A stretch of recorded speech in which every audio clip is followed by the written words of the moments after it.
Observe Paulo falando isso aqui. Olha só que interessante.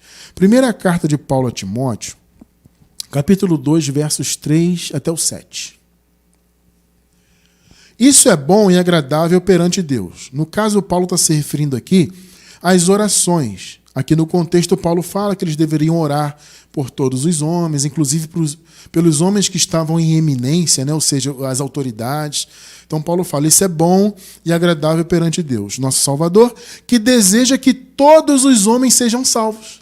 Olha só. Agora, observe um detalhe. O sistema religioso isola esse versículo aqui e diz, ó, tá vendo? Predestinação não existe.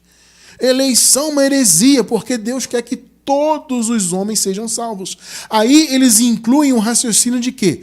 Todos os homens no sentido individual, onde qualquer um pode aceitar Jesus, entre aspas, se tornar membro da igreja, que na visão deles é a denominação. Nós sabemos que denominação religiosa não é igreja, igreja são as pessoas, mas eles dizem que é o prédio deles, que é o sistema deles. Então a pessoa adentra esse sistema, logo ela pode ser salva. Então eles incluem essa visão genérica da salvação nesse sentido aqui de todos os homens. Só que eles isolam os versículos. Você não pode isolar o versículo do contexto, gente. Veja, num estudo, você até pode ler um versículo isolado. Nós fazemos muito isso aqui. Inclusive, vem muita gente atacar, né? Esse estudo aí da graça são versículos isolados. Eu concordo que nós lemos muitas vezes versículos isolados, mas veja, ler o versículo isoladamente não significa necessariamente que ele foi isolado do contexto dele. Perceberam? Então, o fato de nós aqui, por exemplo, vez ou outra, ler um versículo que está isolado, não significa que nós o isolamos do raciocínio. Porque o problema não é você ler um versículo isoladamente de outro versículo. O problema é você retirar do raciocínio.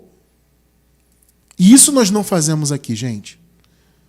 Eu posso até ler um versículo de forma isolada por causa do tempo, né? No caso, quando eu estou aqui preparando um estudo, um esboço, eu vou levando em conta o tempo. Eu mais ou menos tenho noção do tempo que eu vou precisar para transmitir aquele entendimento. Então nem sempre dá para você pegar e ler um capítulo inteiro, né? Então você pega um versículo onde você vai pontuar o seu raciocínio. Mas veja, eu nunca retiro esse versículo do seu contexto original no sentido do raciocínio dele. Nós não podemos fazer isso. Porque se você pega um versículo e você retira do contexto, no sentido de retirá-lo do raciocínio principal, você está cometendo algo muito grave. Muitos criam heresia com isso, como é o sistema. Nessa visão de aceitar Jesus, de qualquer um pode ser salvo, é só ele aceitar, é ele que decide, ele usa o livre-arbítrio. Nem tem livre-arbítrio na Bíblia. Pesquisa na Bíblia em livre-arbítrio. Pesquisa aí. Você não vai encontrar em nenhuma vírgula da Bíblia a palavra livre-arbítrio. Você não encontra a palavra e você também não encontra o conceito. Não tem isso aí.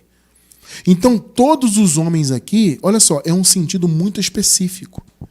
É aquilo que nós já vimos. São todos os homens? Sim, no sentido de todas as etnias. Ou seja, não eram apenas os judeus. Esse é o sentido.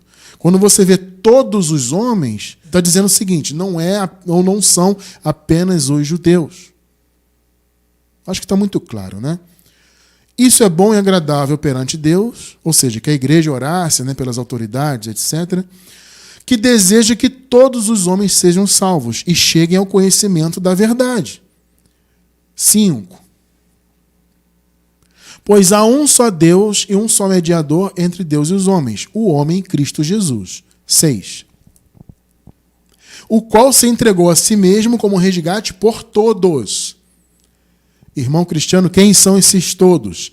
É a igreja. São todos os filhos de Deus que estão em todas as etnias. Perceberam? Ou seja, não eram apenas os judeus. Esse é o sentido. O qual se entregou a si mesmo como resgate por todos. Esse foi o testemunho dado em seu próprio tempo. Agora observe o 7. O 7 é que é a chave do raciocínio. Para isso fui designado pregador, e apóstolo, mestre da verdadeira fé aos gentios. Pegou aí a revelação ou não? Quando Paulo fala que Deus quer que todos os homens se salvem, é no sentido de que os gentios também faziam parte do plano de Deus. Entenderam o raciocínio? Então, todos os homens, não é 100% dos homens individualmente, onde qualquer um pode usar o suposto livre-arbítrio para ser salvo. Isso é ridículo.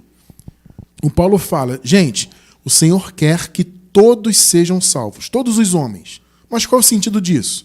Todos os homens são todos os gentios, todas as etnias, não só os judeus. Ficou claro para você? Está muito claro. Entendeu o perigo de você isolar versículos do raciocínio? Eu vou repetir. Você pode isolá-lo no sentido de você ganhar tempo, né? Como é o nosso caso aqui. Então você pode isolar um versículo e lê-lo, desde que você não o retire do raciocínio principal. O sistema faz isso com 1 Timóteo 2,4, né? Onde diz que Deus quer que todos os homens sejam salvos. Ora, todos os homens são todas as etnias. Aí Paulo vem no 7 e fala, por isso o Senhor me levou aos gentios, para ser apóstolo dos gentios. Por quê? Porque ele quer que os gentios também alcancem o conhecimento da palavra.